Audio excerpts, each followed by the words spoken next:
16 17 18 19 20 21 22 23 11មើលទៀតបាទតើ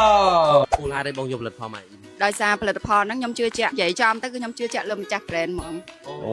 ច្បាស់លាស់ណាបងអរគុណ បាទជឿជាក់ម្ចាស់ brand ខ្ញុំមិនជុំមិនជិះទៅកៅក្នុងព្រឹកខ្ញុំចាំតែផ្នែកលើបងញីមានតាំងមិញ ដូច្នេះបងប្អូនទាំងនេះឥឡូវនេះយើងនឹងទៅតាមតូបតាមផ្សារ ផ្សេងទៀតហើយទៅឃើញថាតូបបងប្អូននៅតាមផ្សារផ្សេងណាមានលក់ដាក់តាំងអញ្ចឹងបាទដឹងលុយសោះដែរ អរគុណច្រើន ជម្រាបលាបាទ